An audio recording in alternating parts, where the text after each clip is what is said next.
Welcome to The Real and the Woo. I'm your host, Lauri Stern. Join me as I invite experts and friends to discuss a range of topics, from the factual and practical to the mystical and magical. Consider this your virtual happy hour filled with lively, authentic, and meaningful conversations meant to inform, inspire, and ignite your curiosity.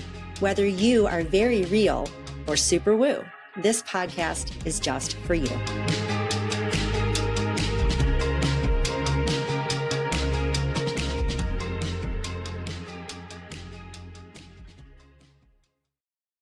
Welcome to The Real and the Woo. I'm your host, Lauri Stern, and I'm sitting down today with Jillian Bernstein. Hi, Jillian.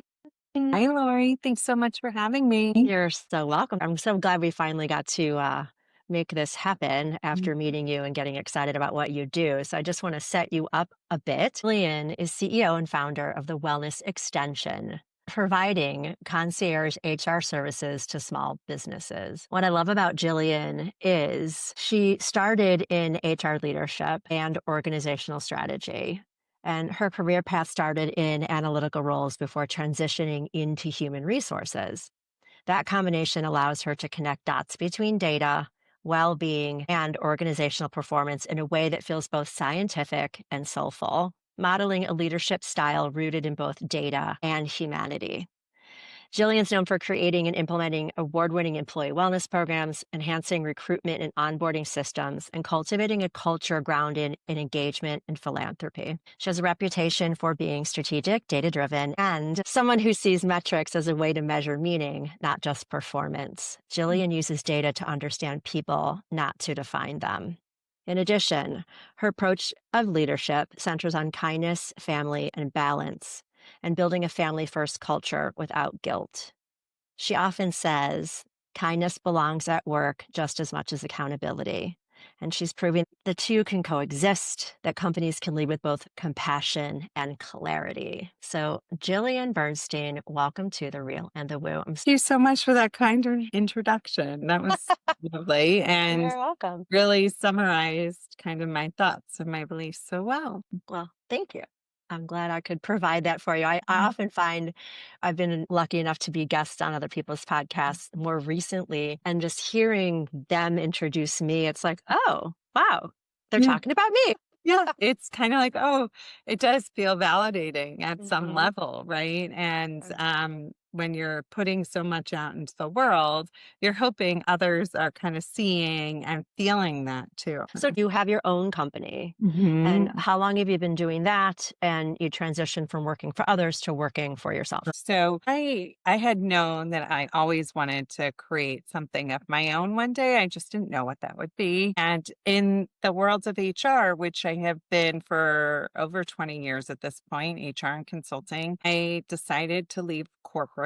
And what I did was kind of start small, nights and weekends, connecting, seeing if an HR consulting practice that really focused on the well-being of employees with policies, programs, and benefits, if that could be something other small businesses could use. So I started thinking and building out what I thought could be a really great platform for small business owners who couldn't necessarily afford a full-time HR person on staff. I also felt in the corporate world, there's sometimes a lens that HR is the principal's office. And I really believe it needs to be personal. I have been in an organization, for instance, where HR was in the back. And I was like, can we move my office to be with the people so we can connect? I don't want people to think you only go to HR for when things are kind of on a downturn, that HR really is there and is present to help support the employees within an organization. So that's what I've done with Wellness Extension. I act as an extension of leadership teams or strapped HR teams to help ensure that they are engaging and cultivating their talent in a really meaningful way, because ultimately at the end of the day, your talent is your most important asset. I love that. So you said the word connector. and how Hmm. you connect. And I wrote this question down for you because you and I are both connectors of dots. It's why I do this podcast. It's one of the joys I have is like if I'm not the teacher for people or the consultant or wellness coach for people, I know other people who may be, and I'm happy to elevate them and support. It's all about lifting each other up, right? More than ever 100%. gatekeeping. And I'll just tell everybody my business. So, like I said, you started in analytics. I'm a math person too, so I love that. So you Mhm. started in analytics before moving into HR. Mhm. And how has that analytical mindset shaped the way you lead people and created pathways to connect some of these dots? Right. So I think my HR history, one of the things that brought me in was the balance of the analytics and the people aspect. Given, as you just mentioned, Laurie, both of us have that kind of connector drive that also kind comes with a high level of empathy. And I have taken kind of my love of data, whether it's employee survey data that I can utilize or whether it's tactically evaluating compensation for a company, and then using what I can from the data to then make the employee experience meaningful. So let me give you an example. One of my clients, I work on compensation benchmarking. We're developing compensation bands for the organization. And that's very analytical. But what are we going to do with that afterwards? Well, we're going to create development plans of how employees can grow their career within the firm. So they not only see remuneration and increased compensation, but they're also taking on new responsibilities and they have a roadmap to keep them engaged. How am I going to learn and get to this next step? Oh, I see the company invests in me, invests in training. So I'm taking something very analytical, evaluating salaries and banding, and then I'm applying it to create meaningful programs and develop those programs and then communicate out what employees need to do to see advancement not only in their professional skill sets but also in their take home salary and what they're earning. So those are ways that I've married the two, in a very concrete HR example. On the well-being side of the house, one of the things I love doing is surveying employees in terms of what do you want? We're spending most of our hours Monday through Friday at the office, and let's make it a meaningful place for us to connect and come together. And for some organizations, that might look like yoga every Friday morning. And for others, it might look like having a nutritionist come in a few times a year to kind of coach and provide some insight on macros and different fad diets, things like that. What should we be doing? And then for others, it's financial well-being. So I really try to mix up what we do. So we're holistically approaching everything from the emotional and social to financial to nutrition and physical well-being at the office and making programs that are meaningful for employees to engage in. Yeah, I love all of that. There's a lot to unpack there. One of the things I wanted to ask you, you touched on surveys, right? So Mhm. you sort of shifted the paradigm of what a regular survey would look like. And I believe you call it some sort of, it's like a pulse, Pulse right? check. So would you like to talk about that? Yeah. So gone are the days of like 50 question surveys and how do you feel about this? I want to get a pulse and I want to understand we are thinking of offering X or Y. So there are actually plugins you can use in Outlook if you have certain types of programs and widgets that you can put in to get quick responses from employees on an offering that you're putting out and seeing I don't want to start this program if nobody's going to show up. So putting things out and being like, hey, employees, are you interested in a paint night where we mail supplies to your house and we all grab our favorite beverage and enjoy a fun virtual paint night, no babysitters needed? Or would you prefer kind of happy hour gathering at X or Y place after work? We're planning a social event for Q1. Boom, I'll have information immediately. It takes 2 seconds to get that information out there and it's a pulse. And then afterwards, you can do another post, thumb up, thumb down. What does this look like? Is this something that we want to repeat again? And you Mm. basically start using the data that you collect after events and the survey data that you put out there before events to get a pulse on the organization and where they want to go.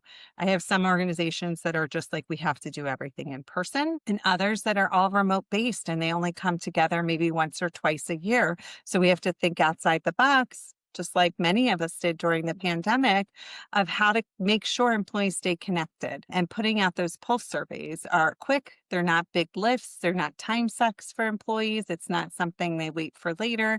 It's just a quick button. I want this or I want that. And this was great, or I'm rating it not so great. Sometimes there's even the smiley face scale. So I utilize systems and platforms that my clients either already have, or I can use some of the basic tools within Outlook to do that.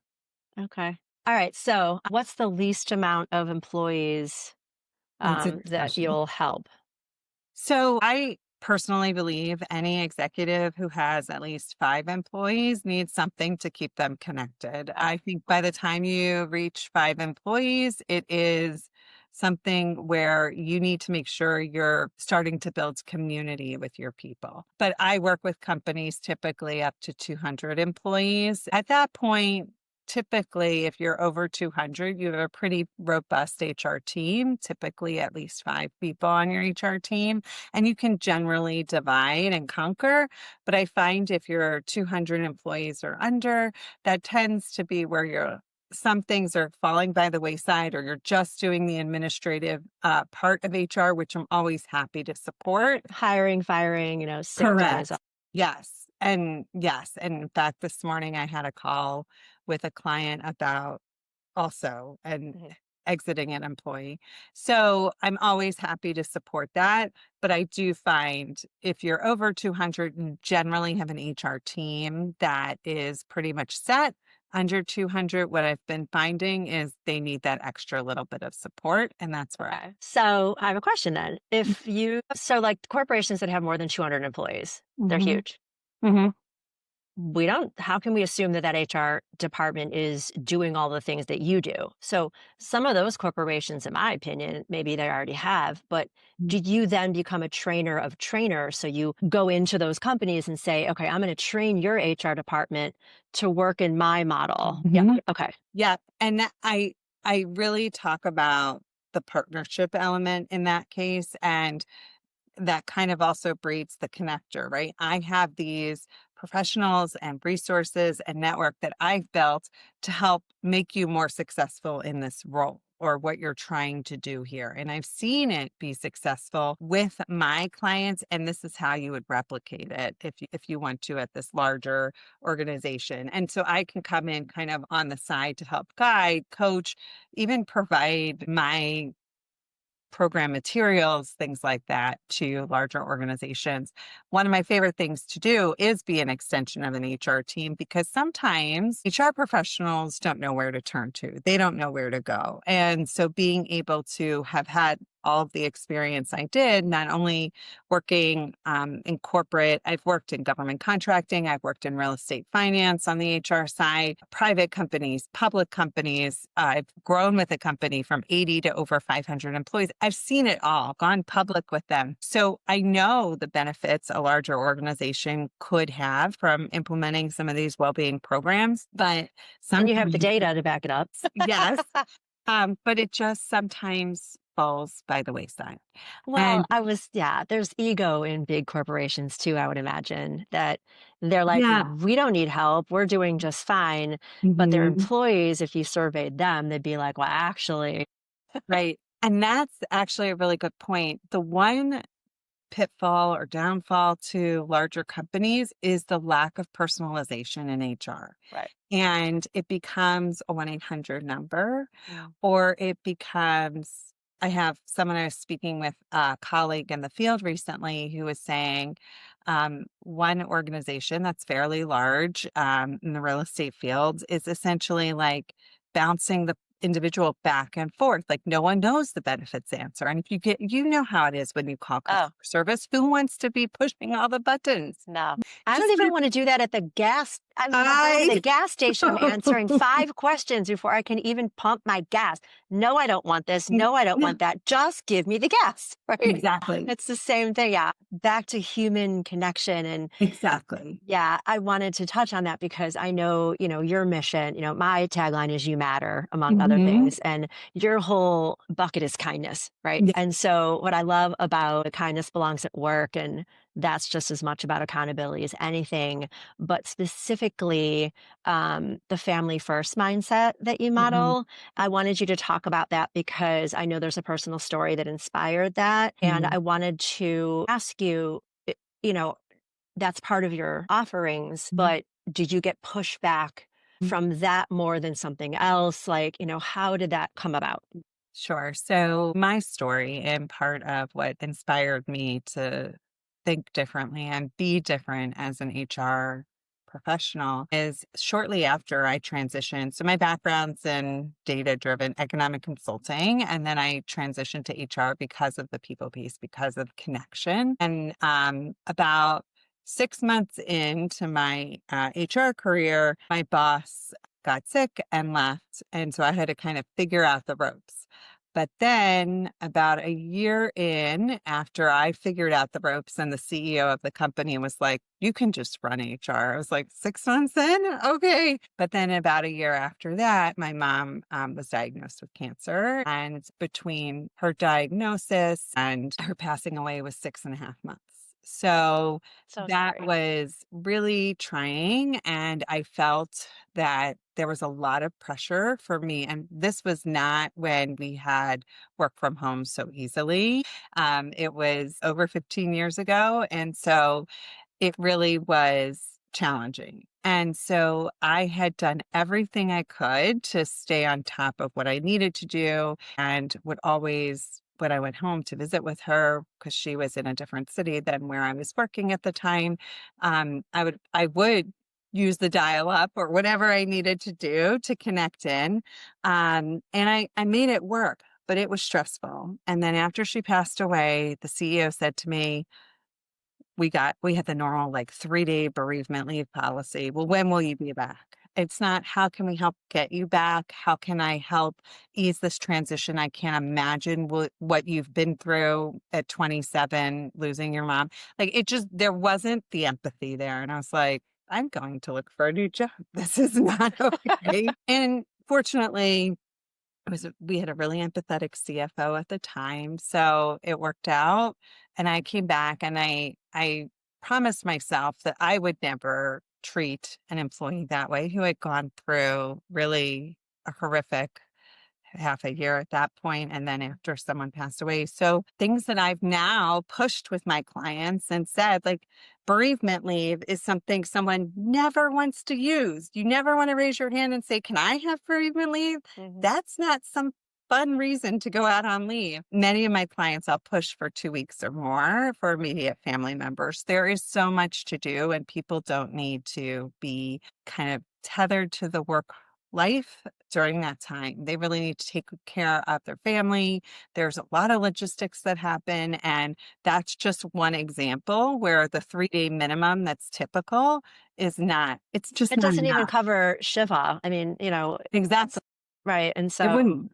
Yeah, my dad, same, like I was 25 when he passed away, and I wouldn't even have thought to ask like what the policy is. I just felt like I got to get back. And exactly. I was not ready to go back. I went. And that's not a family first culture. So, similarly, when was formerly in corporate, and I still do work with past employers, which is cool. Like I've kept up those relationships. I also talk a lot about, and I encourage managers to be vulnerable about what's going on. You don't need to be a full open book, but I do encourage managers to give a little vulnerability about what's going on in their lives so employees know it's okay for them to take time for a mental health day or whatever PTO kind of arrangement the organization has. I'll say to my employees, I'm flexing my day today. I have a therapy appointment in the morning. And I feel like there is only one antidote to making sure mental health is front and center, and that's talking about it and being upfront about it with your people, your employees. And then when my colleagues say, I have a therapy appointment, is it okay? Of course it is. Like, not a question. I'm modeling the behavior that I think it's really important people take care of their mental health. So these are things that we can do within the workplace. Doesn't cost anything. It just is, and kind of getting back to that, infusing kindness into all that we do. I also have policies that I've worked on with clients where we focus on when are we emailing our staff, or can we be mindful that we're only going to email between the hours of 8 a.m. and 6 p.m. or 7 to Mm. 7, because while people don't need to respond and you tell them that, there is often a feeling of being compelled to respond. If my manager's emailing me at 8 p.m., how is it going to look if I don't respond right away? These are not stressors we need to be putting on individuals outside of the workday. So we want to make sure their time within the work hours is meaningful, but we also want to respect some boundaries to allow them to disconnect, rejuvenate, and come back re-energized the next day. Help avoid burnout. And that's also a way to keep your people engaged. That's amazing. Sorry about your mother. Yeah. And, Yeah, I'm sorry you about your know, dad. thanks. So It's young. often we come at our jobs as mothers, as founders too, from knowledge, our wealth of Mm, knowledge, and our personal experience can be and is leveraged. It's a skill set. Life experience matters as much as your college degree. And mhm. so I love how you're really blending, unfortunately and fortunately, life experience teaches us and then it inspires us to make change and pay that forward so that people following us don't have to deal with us. So thank you for, innovating HR. So that's one of the questions I had in terms of beyond the surveys, and you're really doing the pulse check and incorporating wellness. With the recent shifts in the hybrid workplace, how have you seen other ways that HR then needs to shift, morph, reemerge in a different package at Mhm. all? Yeah. So I think communication is key, and HR really needs to be at the forefront of that and also be champions of the hybrid workspace. So if, for instance, it is a 3-2 model where you have to be in the office 3 days a week and home 2 days a week, HR really can champion, let's try and have our one day, like let's give flexibility. This is what I'm seeing more and more of, 2 days where people choose, and then one day where we encourage everybody to come in and we do an in-person engaging activity. That's the day of the week that we can do an all company meeting or a team lunch or have a coffee Like hour me. in the morning or have workout sessions in person. And Yoga, let's wellness. replicate that Yeah. virtually too. Like, if Fridays are going to be our work from home days that we know most people are working from home, that's a great day for us to offer an online yoga class or an online meditation or talk about kind of mindfulness, and people are relaxed in their sweats in their house. Whatever it might be, we need to be, from an HR standpoint, pivoting to support where the employees are, and that is their physical well-being. I think I've seen some policies are coming back. I live in the DC area. A lot of employees are going back into the office 4 to 5 days a week, and it's stressful. So, from another perspective, flexible hours is really critical. Traffic in the DMV, the DC area, is a nightmare, as in I know it is in Los Angeles. Mhm. I'm pretty sure I have to imagine Chicago has Yeah. some Yeah. bad pockets. So, how can we be flexible too in terms of our schedules? Yes, we're hybrid, but we understand you have daycare pickup, you have, so your child's soccer game at the end of the day, or it's prom, or whatever it might be. How can we be flexible to also allow family members to be in the office for core hours? Mhm. What are those core hours? Maybe it is 10 to 3. And then if you're an early bird or you need some flexibility on either side of that 5-hour window, you can come in later, you can go out earlier, depending on that. And I think that is the key. So, Mm. hybrid schedule, flexible hours is a really nice way to package to your employees that we care about you having kind of that family first, or and there are people who don't have kids, but we still care about them being able to get their workouts in and still have that balanced boundary life as well. So they'll show up every day in terms of how they're giving back at work and in terms of the energy they're putting into their deliverables that day. The whole work-life balance. I just spent 4 hours last night going through a mandatory training for a major corporation for which I work, Mm, and it's this yearly annual learning thing, and we have to go through sexual harassment training and mhm, what are protected populations. And like you've got a picture behind you. Well, if the picture behind you wasn't appropriate or behind me wasn't appropriate, theoretically, I or you could be reported to HR. I've been there, Right. had to deal And with it.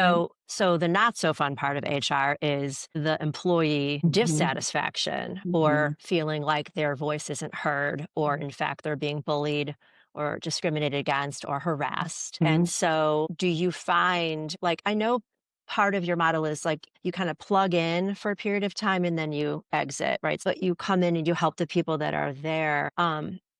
On your own too, like, legally, are you in charge of handling all that as well? Yeah. So I actually launched a new program called the Small Business Owners Vault that does help with those pain point questions and providing guidance on that on an ongoing basis. Mm, So that way there's always a thread to me if you're like, oh my gosh, what do I do in this situation? I have an employee who is feeling bullied or is claiming harassment or is using words like, I feel that I was attacked. I mean, these are like serious allegations in the workplace and you can't dismiss them. I will help guide leadership through all of that, help them with the conversation, help them with the language that we use. If there is any element of legality, I will engage or ask them if they have counsel. Otherwise, I have networks of employment attorneys because there are some very specific regulations across varying states mhm. that I would lean on. But that you bring up a really good point, even in the hybrid and virtual environment, we're still seeing things. What I had a call once where someone was wearing something that was very offensive to others on the call. And, you have to be able to have a safe space to bring that up. And I really work with clients as their partner in that. And I don't go away. I mean, basically the model I work with is you can just engage me on an hourly basis, or you can come into one of my programs and have me for extended periods of time, which is great because it gives flexibility to small business owners based on their budget and their bottom line. But I think the challenging conversations, and I have a whole training I do on difficult conversations because I think those are the ones managers and leaders avoid. And then what happens is something balloons up into something bigger. And if you had just had the conversation, even though it might have been a little uncomfortable, then it wouldn't have ballooned up. And one of the best pieces of advice I think I can give managers is when you have to talk to someone about something that's uncomfortable or difficult, or maybe they're feeling a certain way, put on a hat like a coach. Just think like you're coaching a team. You want to ultimately lift your people up and you want to explain, hey, this comment, I'm sure you didn't mean it in a derogatory way or however you did, but it was taken offensively and we need to talk through it because I don't want you or the individual who was impacted to be in this situation again. Can we talk about it? And let's have a conversation. What did you mean? Why did you say this? And I have guidelines on how to do all of this, but basically it is so important to have a dialogue with our team members, with our employees, and communicate often, kind of going back to what I was saying earlier, so you're connecting with each other at the end of the day. And it's not ever a game of telephone or something is totally missed because communication isn't happening. And I think that is a lesson and guidance that I provide to my clients, because at the end of the day, they don't want to talk to HR. They just want to be treated kindly and fairly in the workplace when a Yeah. situation that's uncomfortable arises. Well, so two things to that. Part of the work that I do is help people understand their internal wiring, their programming, their limiting beliefs, and their triggers. And so, let's say you have a boss of any title, and their employee is bringing them this, I was on a Zoom call and somebody's wearing this offensive shirt, and I really would like you to do something about it. If Mhm. that CEO, that boss, he or she also has unfinished work to do with them themselves, then right away they're either not going to believe this employee, get aggravated at the employee, or feel insecure about how to have that conversation, just like you said, or not Mhm. even understand the words to say. Mhm. And they get uncomfortable with one on one conversations. That's where I come in because I'm like, let me help those people feel good about themselves because hurt people hurt people. And Mhm. so even the CEO might have the best of intention to create this welcoming space at work, but they don't have the wherewithal or the understanding of themselves to get over themselves in order Mhm. to do so. So, my other question then is, have you run into, and maybe you can or can't talk about it, obviously, no Mhm. names, but if you've run into employees coming to HR that you're providing and nothing's being done about it at the top, Mhm. is it your responsibility then to deal with that top person in a Mhm. punitive way? Like, what sort of rights then do you have in your role to And say, this guy is really screwing the pooch here. He's like, or right, she is not a good person at all, and they need to right, go. So has that ever right. happened? I mean, I think that becomes a real challenge if it's the CEO or the COO, and I have not fortunately had to deal with anything that egregious, Yeah. but there have been moments where I even have been in positions where I haven't been spoken to kindly by a C-suite, and I've either had to build a tough shell about it or had to deal with it on my own and be like, well, this really wasn't appropriate. And typically, in my cases, everybody's had a self-reflective moment and been able to correct the behavior or make a repair. Well, because But that's what you bring, just to be honest. Like, yeah, I think that's part of my personality too. mhm. But HR can be different everywhere. And if there was ever something like harassment or bullying or anything at more of an executive level that needed to be addressed, yes, that's on HR. In addition to conducting an investigation with a third party, like it would be very clear that we would also have to extricate ourselves a little bit, because often HR is partnering with executives to figure out things for the organization, like benefits, policies, programs, all of it. So you don't want there to be appearance of any type of bias. So, but it is incumbent upon HR to then utilize an outside organization, whether it's an attorney or their companies that do investigations or attorneys who are very specific that do this, to make sure things are assessed in a fair and unbiased manner. And that is the HR professional's job to it, whoever is bringing a claim or has an uncomfortable situation. The HR professional needs to assure the person in that space that this is how we're taking care of it. And almost like it's not up to me at this point. I am so glad you raised this issue. We have delegated this to an unbiased party to make sure that it is addressed in an appropriate manner, and they will determine the final findings. The one thing sometimes I find in HR that's rather uncomfortable is if the individual who made the complaint doesn't necessarily find out what the disciplinary action was or how Mm. it was resolved. And I know it's uncomfortable to sit with that uncertainty, but there does have to be a level of trust. I mean, this happened recently at my kid's school. A comment was made to my daughter. It was appropriately addressed by the administration. And I didn't ask what the disciplinary action was for the kid. Like, that's not my business. But I was told that a discussion was had and disciplinary action was taken. I'm not an educator. I am putting that in the hands of the professionals to make a recommendation, and my daughter feels safe going to school. So that's what matters. And I want employees to feel safe showing up at work and knowing that their complaint or concern was taken very seriously. So I think at the end of the day, that's the job of an HR professional. And also knowing when it's time to call in for assistance, if there could be any lens of bias. Oh, awesome. And now it's time for Joy on the Fives.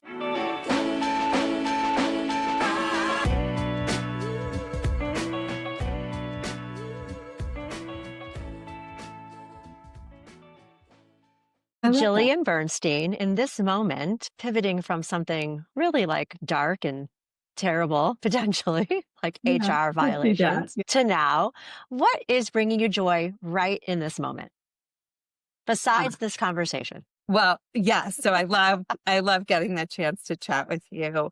Um, so can I say two things? Of So course, I I've love sprung it this. on you. Sometimes I give my guests homework, and sometimes I just spring it on my guests. So, I'm going to give you a professional answer and a personal answer. So great. professionally, what's bringing me joy is this new program I launched because I feel like it is going to not only give me an opportunity to connect with so many small business owners, but also what you had alluded to, lifting up other specifically female small business owners is one of my personal missions within Wellness Extension. And I'm already excited and partnering with new clients to be able to do that. And I'm really excited what 2026 will bring.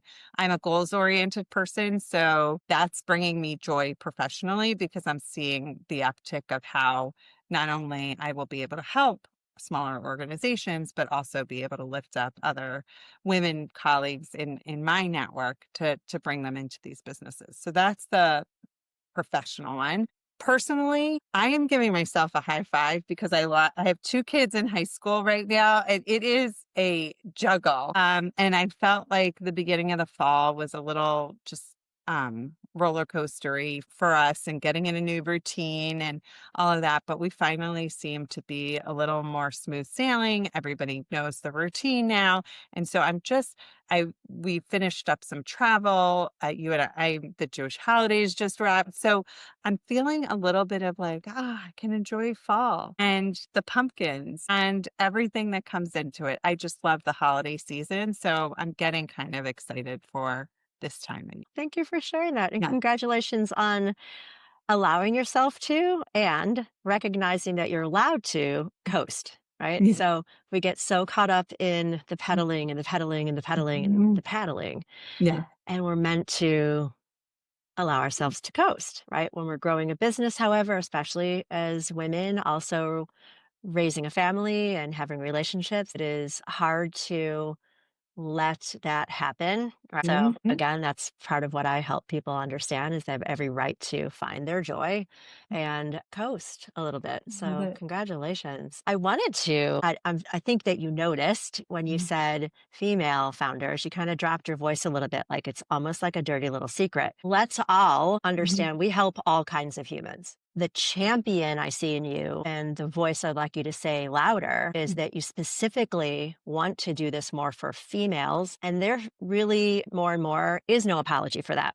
Yeah. Because as women, and I talk about this on my show a lot, I talk about this with clients, we are moving from a male driven model of leadership, ego, the solar plexus, and the astrology we're in the age of Aquarius, which is heart centered Mhm. leadership.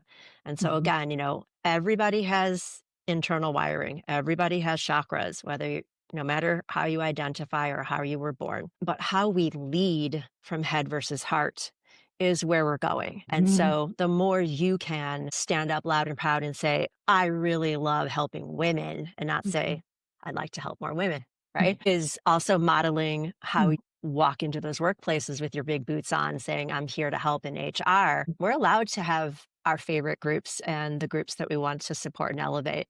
And Yeah. so thank you for doing Yeah. that in the way that you are. And more, I know that you're going to be catching fire with that too, Yeah. because I see your stuff and I see all you're doing. I'm Mhm. excited about that. And in that way, I think I might have misrepresented what you do because in my mind, I'm like, you and a bunch of people like walk in a door and you're like, we're here for your HR needs, right? And I Mhm. might have misrepresented exactly what that looks like. So if I did, and you'd like to redirect the audience to understand when they hire you, they get you, but they also get your team. How does Yeah. that work? Yeah. So when you hire the wellness extension, it's really based on your, as I said, like concierge service. So it's based on your needs and the pain points that you're experiencing at the time. Some people want to push a button with HR, and that's really not us.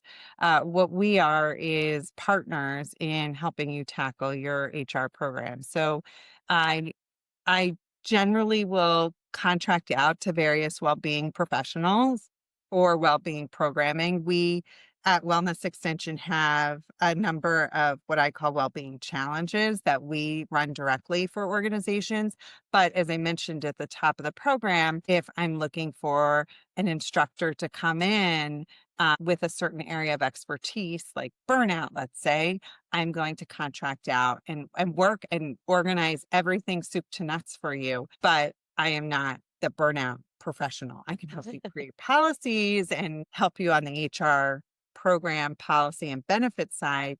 But I would want to bring in a professional to do that. So we partner with a network of other female founded professional businesses to come into your organization to support well being. On the tactical side of HR, my background is that of an HR generalist, which means I've touched everything from recruiting and onboarding to offboarding and letting employees go and everything in between benefit renewals, performance management, compensation benchmarking, employee engagement, the gamut.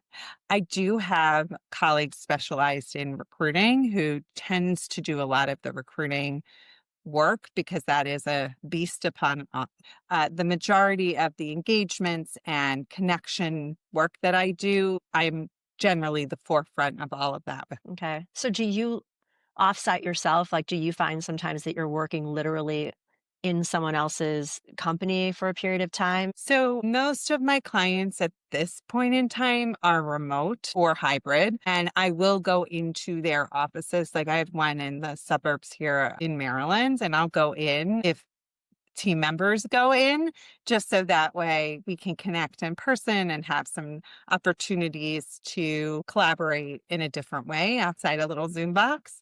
But I have clients all over the country, so it really just depends on where they are. I have a client in New York that I'm organizing an entire summit for them, and I'm going into New York and I will be organizing it soup to nuts. So that is an example, but she's bringing in everybody from all over the country. So it just kind of depends. I'm happy to go in, or depending on a lot of my clients are remote. So it works out well this way too. Well, I don't know when you have time to sleep or coast, but I'm so glad that you do Nice. both. I'm visioning you sort of like, just keeping all these balls in the air, or like you're a hub of a wheel, obviously. I mean, we all are Yeah. as moms too, but, Mom. you're in charge here and then you fan out everything else. And it's like, do you have a manager that helps you manage where your That's on your the spokes are going? That's on the list for I likely will be hiring a virtual assistant in 2026 to help with some of the spokes, and Yeah. just making sure as I get busier that the trains are all aligned on the right tracks. But so far, I mean, I have some really great systems in place, work with great coaches, one of whom you and I share, like we're in the same program Yeah. together to really help guide me on how to make efficient decisions in my business to help it run smoothly.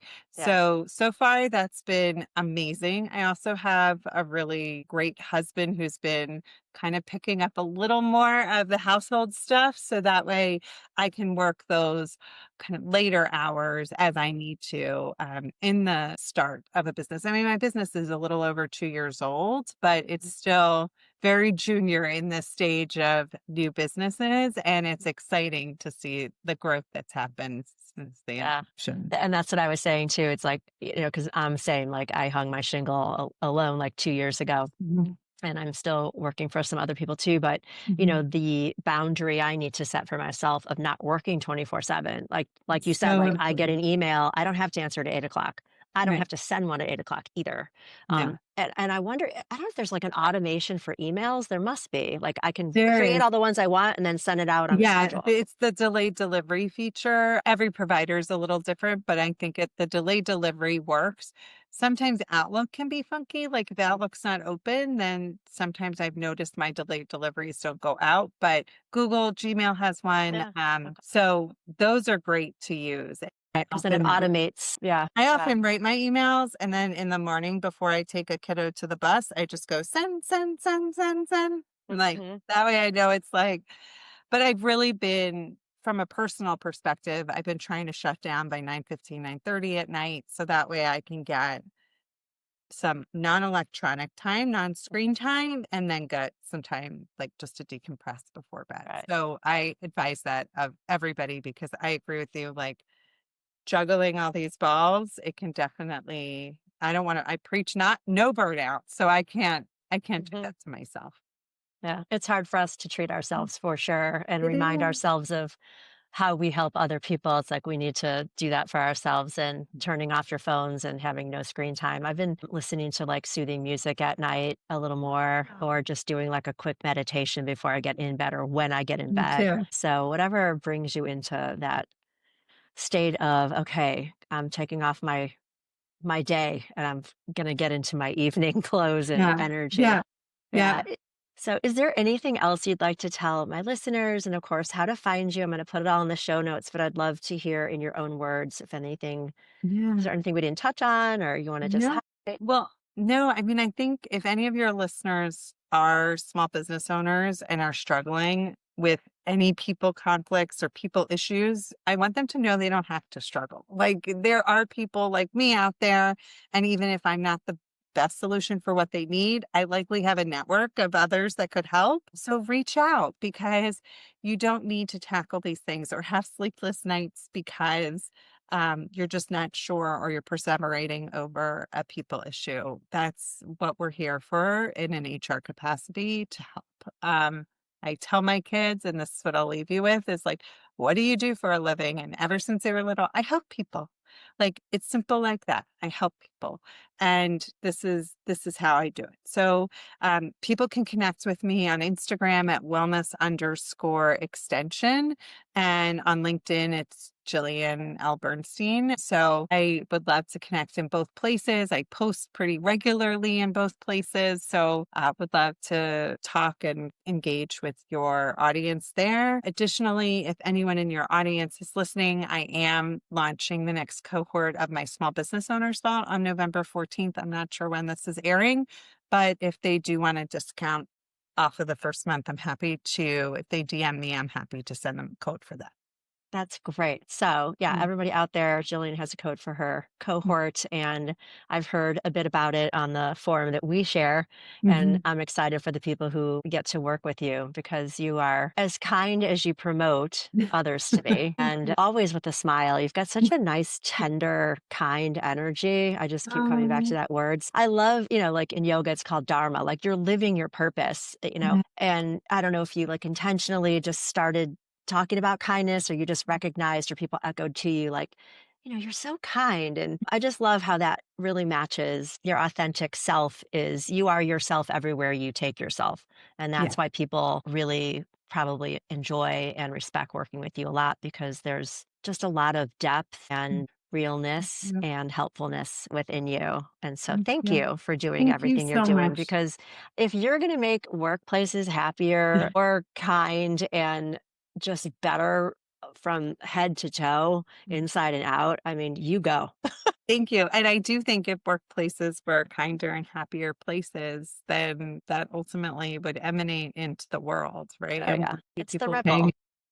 Yeah. you Because if you have a crappy day at work, you're going to have a crappy day at home. You're going to be yeah, impatient when you're driving home, the whole things. whole Yeah, thing. the whole thing. So So, all right, Jillian, I thank you so much for joining us on The Real and the Woo, joining me on The Real and the Woo.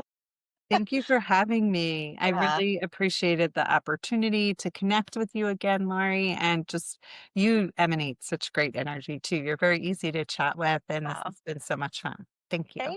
Thank you.